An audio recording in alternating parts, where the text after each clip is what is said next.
Morning everybody. దేవుని నామంలో ప్రతి ఒక్కరికి కూడా ఈ ఉదయకాలపు శుభాభివందనములు తెలియజేస్తున్నాను. మన పరిశుద్ధుడైన దేవుని నామంలో ఉదయకాల ధ్యానం నాకు మిమ్మల్ని అందరినీ కూడా ఆహ్వానిస్తూ ఉన్నాను.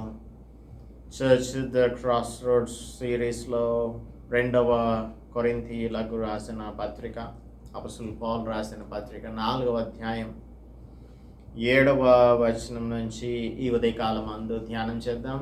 Before we do that, let's pray. పరిశుద్ధుడా, మా ప్రియ రక్షక, మా దేవా, ఈ ఉదయకాలం అందు సమస్యల కూడలిలో క్రైస్తవ సంఘం కొట్టుమిట్టాడుతున్నటువంటి ఈ దినములలో ప్రభువా, మాకు మీ జీవవాక్యంను బోధించి బ్రతికింపచేస్తున్నందుకై వందనములు చెల్లిస్తూ, తండ్రి, మా యొక్క లోటుపాట్లను, మా బలహీనతలను మేము వాక్యపు వెలుగులో చూచుకొని వాటిని మేము సరిచేసుకొనున్నట్లుగా ఈ ఉదయకాలం అందు కూడా మాకు సహాయం అనుగ్రహించమని మీ కుమారుడు, మా రక్షకుడు యేసుక్రీస్తు పరిశుద్ధ నామంలో ప్రార్థిస్తున్నాం తండ్రి, ఆమేన్. దేవుని నామానికి స్తోత్రం. అందరికీ కూడా వందనాలు. దేవుని కృపను బట్టి మనం ఈ ఉదయకాలమందు దేవుని యొక్క మాటలను వినటానికి సజీవులంగా ఆయన సన్నిధిలోనికి వచ్చి ఉన్నాము.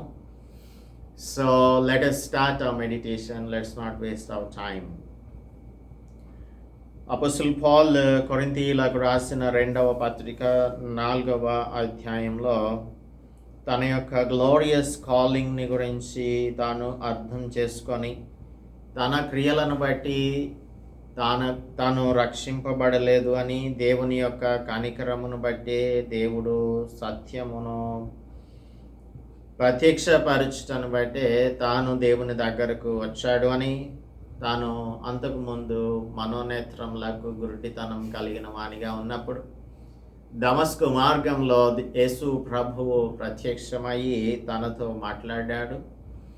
ఆ తరువాత తనకు దిశానిర్దేశం చేసి ఏ విధంగా తన కొరకు తన సువార్త ప్రచారం చేసేవానిగా, సువార్త పరిచారకునిగా ఉండాలో బోధించాడు. కాబట్టి అదే పని మీద టైం వేస్ట్ చేయకుండా ప్రిజన్లో ఉండి కూడా ఈ ఎపిసిల్ని, అనగా ఈ పత్రికను రాస్తూ ఉన్నాడు.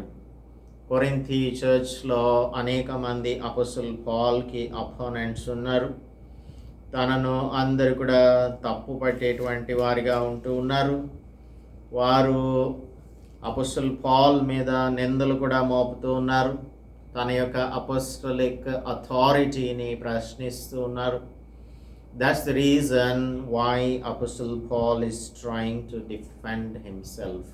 తనను తాను, తన యొక్క యథార్థతను నిరూపించుకోవడానికి ఈ 4వ అధ్యాయంలో మాట్లాడుతూ ఉన్నాడు.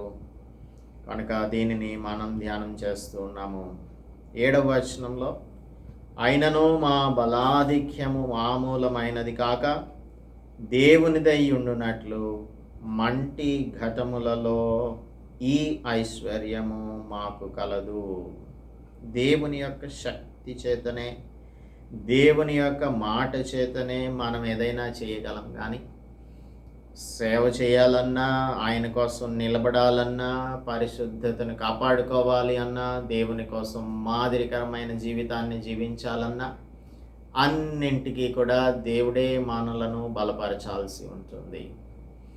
సో అపొస్తలుడు పౌల్కి ఇది బాగా తెలుసు. అందుకని తన యొక్క జీవితంలో అన్నీ కూడా జాగ్రత్తగా ఆత్మీయ విషయాలను అర్థం చేసుకొని దానిని మనకు బోధిస్తూ ఉన్నాడు. మా బలాధిక్యం మామూలమైనది కాదు. మనం ఎప్పుడైనా సరే మన సొంత బలం మీద ఆధారపడితే ఎప్పుడు కూడా నిలబడలేము. దేవుని బలం మీద మనం ఆధారపడితే ఆయనే మనలను నిలబెట్టేవానిగా ఉంటాడు. ఆ విషయాన్ని మనం గుర్తించాలి ఈ ఉదయకాలం మందు. మామూలమైనది కాక దేవునిదై ఉండునట్లు. So it is the Lord's glory that is been expressed in Christ Jesus.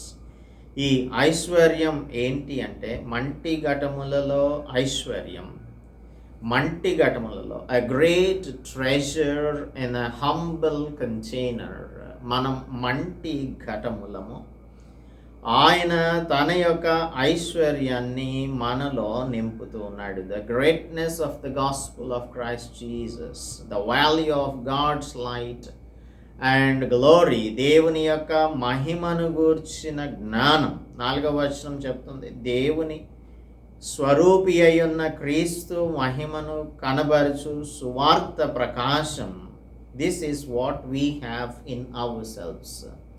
క్రీస్తు ప్రభువులో ఉన్న ఆ ప్రకాశం, ఆ మహిమను చూపించే సువార్త ప్రకాశం మాలో ఉంది. అదే మాకు బలాధిక్యాన్ని కలిగిస్తుంది. ఇది మా వలన అయినది కాదు, దేవుని వలన అయినది. మనం మంటి ఘటములం. We are earths and vessels, clay jars లాంటి వారు మనం, క్లే జార్స్. అయితే ఈ ఐశ్వర్యాన్ని దేవుడు మనలో నింపాడు. లోహ ఘటములు అనగా మెటల్ పాట్స్ లేదంటే మెటల్ వెసల్స్ ఏమైనా ఉంటే అవి ఎక్కువ కాలం మన్నుతూ ఉంటాయి. కానీ మంటి ఘటములకు డ్యూరబిలిటీ అనగా మన్నిక చాలా తక్కువ. అవి చాలాసార్లు చేజారిపోయాయి అంటే పగిలిపోతాయి. పగిలిపోతే ఎందుకు కూడా పనికిరావు మంటి ఘటాలు, లేదంటే earthen vessels, earthen jars, clay jars, మట్టితో చేయబడినటువంటి వస్తువులు. అయినప్పటికీ కూడా దేవుడు తన యొక్క జ్ఞానమును మనలో నింపి, ఆయన యొక్క సువార్త ప్రకాశమును మనలో నింపి, అదే మనకు ట్రెజర్గా ఉంచి ఈ లోకంలో మనం ఏమి ఎక్స్ప్రెస్ చేస్తున్నామో అనగా క్రీస్తు ప్రభువుని మన జీవితాల ద్వారా ఎక్స్ప్రెస్ చేయడానికి కృప చూపిస్తూ ఉన్నాడు. మనం అనుకుంటాం ఒక స్మార్ట్ పర్సన్ ఉన్నాడు అంటే హీ స్మార్ట్ అని అనుకుంటాం, కానీ our smartness is not enough. Our spirituality is not enough. Our purity is not at all purity in the eyes of God. Our talents are not talents at all in the eyes of God. మనకున్న తలాంతులు, మనం అనుకుంటున్న మన పరిశుద్ధత, మన smartness, మన spirituality, మన ఆత్మీయత, ఇవన్నీ కూడా దేవుని దృష్టిలో మురికి గుడ్డ వంటిదాయను అని ఐజయ్యా చెప్తున్నాడే. అలాంటిది మనం స్మార్ట్ పీపుల్ అనుకుంటాం, క్లెవర్ పీపుల్ అని అనుకుంటాం. అయితే మనం చాలా చక్కగా మేనేజ్ చేయగలుగుతున్నాము అని అనుకుంటూ ఉంటాం, కానీ దేవుని యొక్క దృష్టిలో ఇవన్నీ కూడా అంత వాల్యుబుల్ థింగ్స్ కాదు. కానీ మనమే వాల్యుబుల్ థింగ్స్ ఆయనకు. We are all just clay parts. మనం మంటి ఘటములం. Though we are cheap or we don't have any value, మనకు ఇంట్రిన్సిక్ వాల్యూ, అంతర్గత విలువ అనేది ఏది కూడా లేకపోయినప్పటికీ కూడా దేవుడు మనలను ఉపయోగించుకోవడానికి ఎప్పుడు కూడా అవమానపడేవాడు కాదు. ఆయన దేవదూతలకు సువార్త ప్రకటించే అవకాశాన్ని ఇవ్వలేదు. మానవులమైన మనకు మాత్రమే దేవుని బిడ్డలుగా జీవించడానికి, ఆయన సువార్తను ప్రకటించడానికి అధికారాన్ని అనుగ్రహించాడు. That is what is what is our value in the eyes of the lord. దేవుని దృష్టిలో మనం విలువ కలిగినటువంటి వారం. న్యాయాధిపతుల గ్రంథం 7వ అధ్యాయం 20వ వచనంలో చదివినట్లయితే అక్కడ గిద్యోను అని ఒక వీక్ మైండెడ్ ఫెలో ఉన్నాడు. వీక్ మైండెడ్ ఫెలో అయితే చాలా పిరికివాడు. అటువంటి పిరికివానికి దేవుడు ప్రత్యక్షమయ్యాడు. దేవుడు ప్రత్యక్షమై పరాక్రమం గల బలాఢ్యుడా అని పిలుస్తున్నాడు. యెహోవా నీకు తోడై ఉన్నాడు అని అంటూ ఉన్నాడు.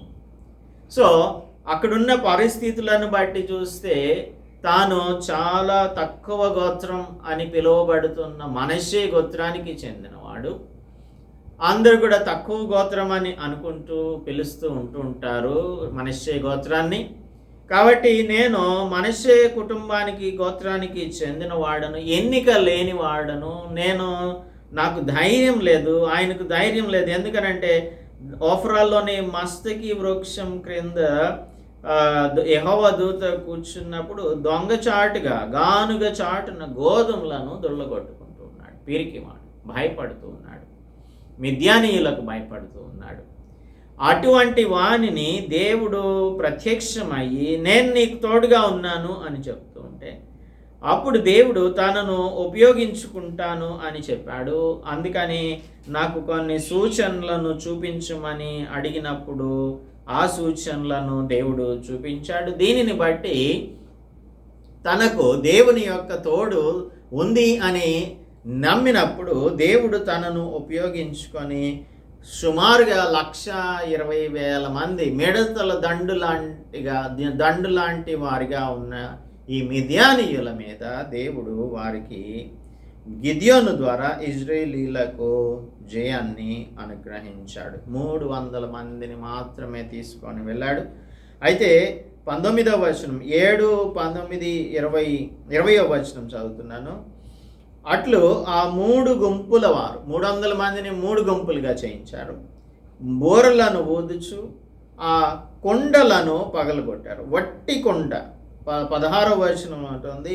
బోర్ ఒకటి, ట్రంపెట్, ఒక వట్టి కొండ, ఆ కొండలలో దివిటీలను పెట్టుకొని వారు వెళ్ళారు. ఎప్పుడైతే ఆ కొండలని పగలగొట్టారో ఆ దివిటీలు వారి చేతులలోకి వచ్చాయి. అనగా ఈ మట్టి ఘటములను, ఈ కొండలను, మట్టి కొండలను పగలగొట్టినప్పుడు అందులో నుంచి వెలుగు వారికి ప్రకాశిస్తోంది. అలాగనే ఇక్కడ మనం మంటి ఘటములుగా ఉన్నాము. ఆ మంటి ఘటములలో దేవుడు తన యొక్క సువార్త ప్రకాశాన్ని ఉంచాడు. దానిని బట్టే మనం బలం పొందుకొని దేవుని యొక్క మాటలను, సువార్తను ప్రకటించగలుగుతున్నాము అని అపోస్తలుడు పౌలు చెప్తూ ఉన్నాడు. సో ఇప్పుడు మనం 8వ వచనం చదువుకుందాం. ఎటు పోయినను శ్రమపడుచున్నను ఇరికింపబడిన వారం కాము. ఎటు పోయినను శ్రమలే. మరి దేవుని యొక్క పనిని చేస్తూ ఉన్నప్పుడు అంతా కూడా శ్రమలు వస్తాయా అని అంటే శ్రమలు ఖచ్చితంగా వస్తాయి. అపోస్తలుడు పౌలుని హత్య చేయడానికి లేదంటే కడముట్టించడానికి 40 మంది రెడీగా ఉన్నారు. వాళ్ళు ఒక గుంపుగా కట్టుకట్టారు అని మనం అపోస్తలుల కార్యముల గ్రంథం 23వ అధ్యాయం 12 నుంచి 14 వరకు చదివితే అర్థమవుతుంది. ఉదయమైనప్పుడు యూదులు కట్టుకట్టి తాము పౌలును చంపు వరకు అన్నపానములు పుచ్చుకొనమని ఒట్టు పెట్టుకున్నారు. ఈ కుట్రలో చేరిన వారు 40 మంది కంటే ఎక్కువ మంది ఉన్నారు అని రాయబడి ఉంది. Even though he was hard pressed, తనను చంపటానికి సిద్ధపడినటువంటి వారు 40 మంది ఉన్నారు అక్కడ. అలాగనే అన్నపానాలు కూడా మేము పుచ్చుకోము అని ఒట్టు పెట్టుకొని ఉన్నారు. They were ready to kill apostle Paul. అయినప్పటికీ అపోస్టల్ పౌలు అంటున్నాడు, ఇరికింపబడిన వారం కాము. Though we were hard pressed, we were not crushed. దేవుడు మమ్మల్ని ఇరికించలేదు. అందుకనే అదే అధ్యాయంలో చివరి భాగంలోనికి వచ్చినప్పుడు పౌల్ని ఫెలిక్స్ దగ్గరకు పంపించారు అని 23వ వచనంలో మనం చదువుకుంటాం. తర్వాత అతడు శతాధిపతులలో 2 తన వద్దకు పిలిచి కైసరయ వరకు వెళ్ళుటకు 200 మంది సైనికులను, 70 మంది గుర్రపు రౌతులను, 200 మంది ఈటెల వారిని రాత్రి 9 గంటల వరకు సిద్ధపరిచి పౌలును ఎక్కించి అధిపతి అయిన ఫెలిక్స్ వద్దకు భద్రంగా తీసుకొని పోవుటకు గుర్రములను సిద్ధపరచుడని చెప్పి ఒక పత్రిక రాసి అతనికి ఇచ్చి పంపించాడు. ఇక్కడ న్యాయాధిపతి అయినటువంటి, సహస్రాధిపతి అయినటువంటి వాడు. సో ఎంతమంది ఆయన కోసం వెతుకుతున్నా కూడా దేవుడు ఒక మార్గాన్ని ఏర్పాటు చేసి పౌల్ని అక్కడి నుంచి తప్పించేశాడు. అపోస్తలుడు పౌలు యొక్క జీవితం అంతా కూడా కష్టాలు, శ్రమలు ఎందుకు పడుతున్నాడు అంటే తన సొంత పని గురించి కాదు, దేవుని పని, డివోషన్ టువర్డ్ ద గాస్పుల్, సువార్త ప్రకటించాలి అని తాను ఆ దేవుని యొక్క పనిని ఆయన భుజాల మీద దేవుడు పెట్టినప్పుడు దానిని మోస్తూ ఉన్నాడు. కాబట్టి ఆయనను చంపాలని అనుకుంటూ ఉన్నారు. సో ఈ విధంగా తన యొక్క జీవితం అంతా కూడా శ్రమలు పడుతూనే ఉన్నాడు. ఎటు పోయినా కూడా, ఎక్కడికి వెళ్ళినా కూడా శ్రమే. అయినప్పటికీ ఇరికించబడలేదు. అపాయంలో ఉన్న కేవలం ఉపాయం లేని వారంగా ఉండలేదు. he was hard pressed, he was perplexed, he was persecuted. అయినప్పటికీ కూడా he was not crushed, he was not in despair, he was never forsaken by God. అపాయంలో ఉన్నా కూడా కేవలం ఉపాయం లేని వారం కాము, తరమబడుచున్నను దిక్కులేని వారం కాము, పడద్రోయబడినను నశించు వారం కాము అని అంటున్నాడు. సో మన జీవితాలు సుఖవంతంగా సౌకర్యవంతంగా ఉన్నంత వరకు దేవుడు మమ్మల్ని ఆశీర్వదించాడండి. మమ్మల్ని ఎంతగా ఆశీర్వదించాడు అని అంటే, మాకు ఏమి లోటుపాట్లు లేకుండా అన్ని సమృద్ధిగా కలిగిస్తూ ఉన్నాడు, ప్రొవైడ్ చేస్తూ ఉన్నాడు. దేవుని నామానికి స్తోత్రం కలుగునుగాక అని మనం సాక్ష్యాలు చెప్పవచ్చు. కానీ మన జీవితంలో యోబుకు వచ్చినటువంటి కష్టాలు, పాల్కి వచ్చిన కష్టాలు కనుక వచ్చినట్టయితే మనం ఏ విధంగా సాక్ష్యం చెప్తామో అది ప్రాముఖ్యమైన విషయం. సో మన జీవితాలన్నీ కూడా సౌకర్యవంతంగా సాగుతున్నాయి కాబట్టి దేవుని యొక్క ఆశీర్వాదం అనుభవిస్తున్నామని, దేవునికి స్తోత్రం అని చెప్తున్నాం. పాలుకి వచ్చిన శ్రమలు మనకే వస్తాయి. యోబు భార్యలాగా దేవుణ్ణి దూషించి మరణం కమ్మని చెప్పిందే, అలాగా దేవుణ్ణి మనం దూషించి మనం సూయిసైడ్ చేసుకొని చచ్చిపోయేలాగా మూర్ఖులంగా ఉంటాం. అందుకే మూర్ఖురాలు మాట్లాడినట్టు మాట్లాడొద్దు అని జోబ్ తన భార్యతో చెప్పాడు. సో మనం అంతా బాగుంటే బాగానే ఉంటాం, ఏదైనా మనకు వ్యతిరేకంగా జరిగితే మూర్ఖత్వంలోనికి యోబు భార్యలాగా వెళ్ళిపోతాం. నయోమి కూడా అలాగే మాట్లాడుతూ ఉంది. చూడండి, రూతు గ్రంథం 1వ అధ్యాయంలో ఎవరు వెళ్ళమన్నారు ఆమెని? మోయాబు దేశానికి వెళ్ళిపోయింది. వెళ్ళిపోయిన తర్వాత అక్కడ తన యొక్క భర్తను పోగొట్టుకుంది, తన కుమారులను పోగొట్టుకుంది. యెహోవా మాకు విరోధి అయిపోయాడు అని చెప్తుంది 13వ వచనంలో, 1వ అధ్యాయం 13వ వచనం, యెహోవా నాకు విరోధి ఆయను అని అంటుంది. అలాగే మనకు ఇంకా చూసినట్టయితే 20వ వచనంలో అంటుంది, ఆమె సర్వశక్తుడు నాకు దుఃఖం కలుగజేసను గనక నన్ను నయోమి అనక మారా అనుడి, నేను సమృద్ధి గలదాన్నై వెళ్ళి తిని యెహోవా నన్ను రిక్తురాలిగా తిరిగి రాజేశాను. సమృద్ధి కలిగిందిగా వెళ్ళిందంట. ఎందుకు వెళ్ళింది మరి? రిక్తురాలుగా దేవుడు తీసుకొచ్చాడు అని చెప్తుంది. మీరు నన్ను నయోమి అని పిలువనేలా యెహోవా నా మీద విరుద్ధంగా సాక్ష్యం పలికాను, సర్వశక్తుడు నన్ను బాధపరిచను అని ఆ ఊరి వారితో చెప్తుంది. మనం కూడా ఇట్లాగే చెప్తూ ఉంటాం, యెహోవా నాకు విరోధి అయ్యాడు, నాకున్న సమృద్ధి అంతటిని తీసేసి. యోబు విషయంలో ఏం జరిగింది? తనకు ఒకే దినమున అంత ఆస్తిని పోగొట్టుకున్నాడు, తన కుటుంబంను, తన యొక్క బిడ్డలను పోగొట్టుకున్నాడు. అంత కూడా ఒక్క దినంలో సమస్తము పోయాయి. కల్దీలు వచ్చారు, ఒంటెల మీద పడ్డారు, వాటిని తీసుకొని వెళ్ళిపోయారు. ఆకాశం నుండి అగ్ని వచ్చింది, గొర్రెలను వారిని రగులబెట్టి కాల్చివేసింది.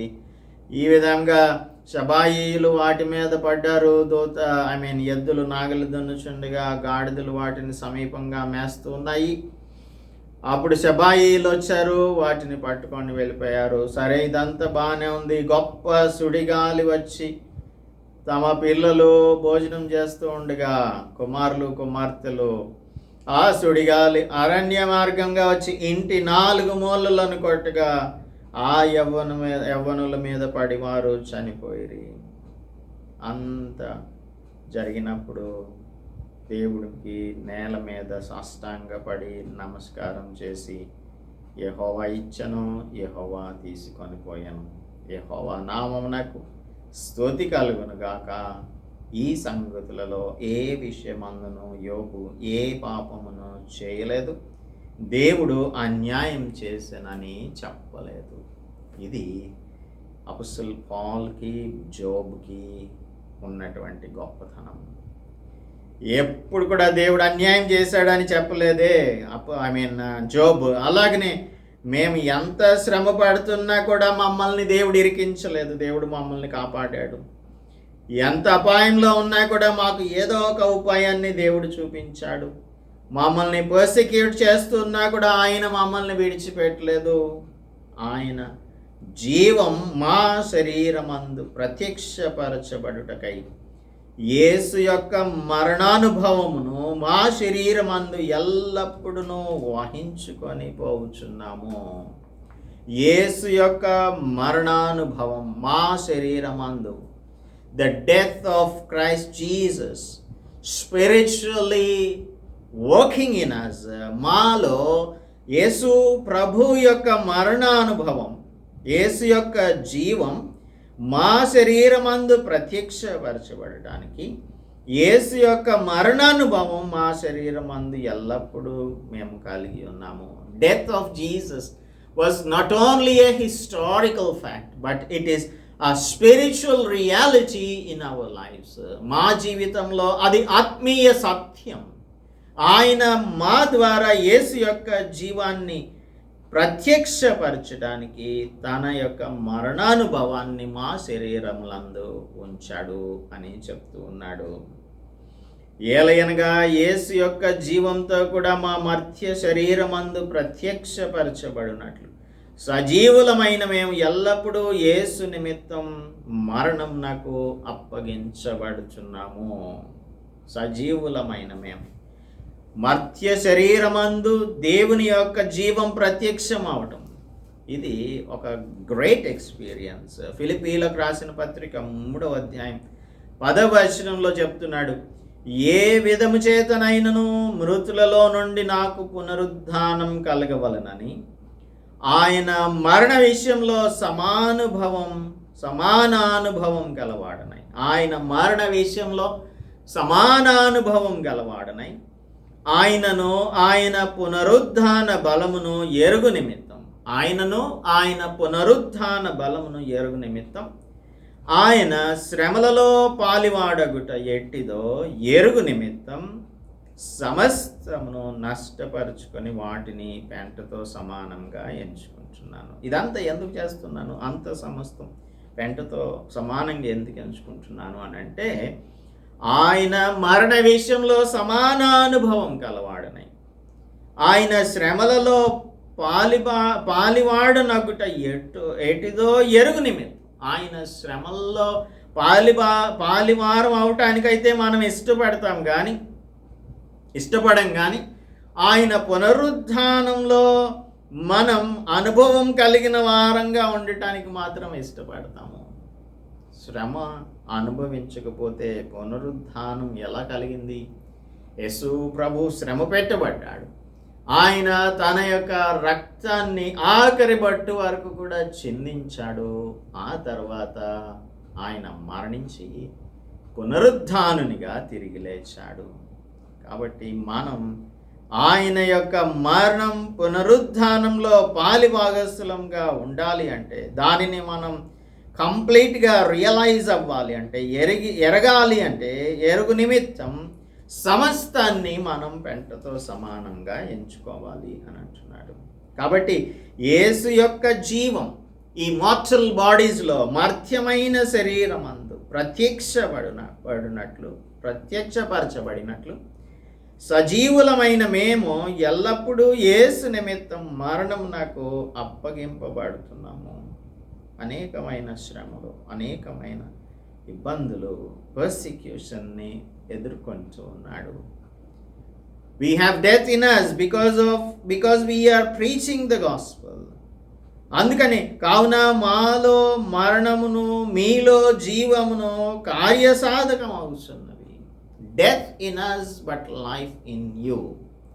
ఈ విధంగా అపోస్తలుడు పౌలు ఎంతో శ్రమను అనుభవించి సువార్తను ప్రకటిస్తూ ఉంటే, అవమానకరమైన రహస్య కార్యములను చేస్తూ దేవుని సువార్తను చతురతతో కలిపి తమ ప్రేక్షకులకు సౌకర్యవంతమైన సువార్తను బోధించుచున్న అనేక మంది ఆ దినాలలో కొరింథియన్ చర్చ్లో ఉన్నారు. కనుక వారికి ఎటువంటి ఎక్స్పీరియన్స్ కావాలి? మన జీవితంలో కూడా అదే ఎక్స్పీరియన్స్ కావాలి. దేవుని యొక్క సువార్తను చాతుర్యంతో ప్రకటించటం కాదు, దేవుని యొక్క సువార్త ప్రకాశం యేసు క్రీస్తు ప్రభువునందు ఉంది అనే మాటలను మనం ప్రకటించడానికి, మనం ఎందుకు పనికిరాని మంటి ఘటములుగా ఉన్నా కూడా మనమేమి లోహ ఘటాలను కాము.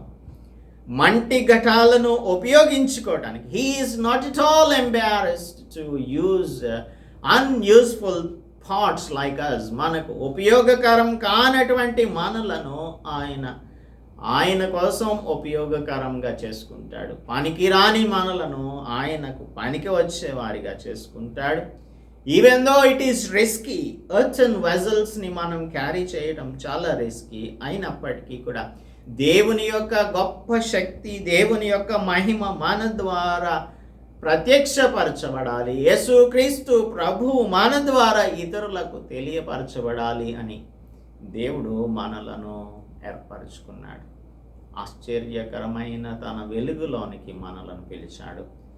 మనలను రాజులైన యాజక సమూహంగాను, దేవుని సొత్తైన ప్రజలుగాను ఆయన చేసుకున్నాడు. ఎందుకు అంటే మనల్ని ఆయన కోసం నిలబెట్టడానికి. మనం మర్త్య శరీరంలో దేవుని ప్రత్యక్షతను ఇతరులకు ప్రకటించడానికే దేవుడు మనలను పిలిచాడు. కాబట్టి మనం చిన్న చిన్న విషయాలకు తప్పిపోయే వారంగా, పడిపోయే వారంగా, ఇతరుల మీద నిందారోపణలు చేసే వారంగా, అపోస్తలుడు పౌలు ఏదో పొరపాటు చేశాడు, అతను చేసిన పాపాన్ని బట్టే దేవుడు అతన్ని శిక్షించి ఆ చెరసాలలో పెట్టాడు అని చెప్తున్నారే ఆ దినాలలో. అలా కాదు, మేము చేస్తున్న సువార్త దేవుని యొక్క చిత్త ప్రకారంగా చేస్తున్నాము అని డిఫెండ్ చేసుకుంటున్నాడు అపోస్తలుడు పౌలు. ఈ ఉదయ కాలమందు దేవుడు మనలను కూడా, మంటి ఘటములైన మనలను కూడా ఆయన ఏర్పరచుకున్నాడు. ఎందుకు అంటే ఈ లోకంలో నీవు నేను ఆయన కోసం సాక్షులంగా బ్రతకాలని. అందుకోసం బ్రతకటానికి సిద్ధంగా ఉన్నారా మరి? కాబట్టి ఇటువంటి మరణ అనుభవాలను మన జీవితంలో మనం ఎక్స్పీరియన్స్ చేయగలగటానికి సిద్ధంగా ఉన్నప్పుడు మాత్రమే దేవుని కోసం మహిమకరంగా మనం వాడబడగలుగుతాం. అందుకు దేవుడు మనందరికీ సహాయం చేయనుగాక. ప్రార్థించుకుందాం. పరిశుద్ధుడా, మా ప్రియ రక్షక, మా దేవ, మంటి ఘటములమైన మమ్ములను మీరు జ్ఞాపకం చేసుకొని, మేము రిస్కీ వెసల్స్ అని మీకు తెలిసినప్పటికీ కూడా విలువ కలిగిన పాత్రలుగా మీరు మమ్ములను చేయటానికి యేసుక్రీస్తు ప్రభువును మా కొరకు సిలువకు అప్పగించారు. ఆయన మా కోసం మరణించుటను బట్టి, ఆయన రక్తం ద్వారా మమ్మలను విమోచించుటను బట్టి మీ బిడ్డలుగా చేసుకున్నారు ప్రభువా. నాయన, క్రీస్తు యొక్క సువార్త ప్రకాశం మాలో కనిపించాలని మమ్మలను రక్షించారు. అటువంటిది మేము మా యొక్క రక్షణ దీపమును నాయన మంచం కింద, కొంచెం కింద పెట్టకుండా దానిని దీప స్తంభం మీద పెట్టి మేము ఇతరులకు మీ వెలుగును పంచి ఇచ్చే వారంగా ఉండినట్లు మా ప్రియులకు మాకు సహాయం అనుగ్రహించమని క్రీస్తు యేసు పరిశుద్ధ నామములో ప్రార్థిస్తున్నాం తండ్రి.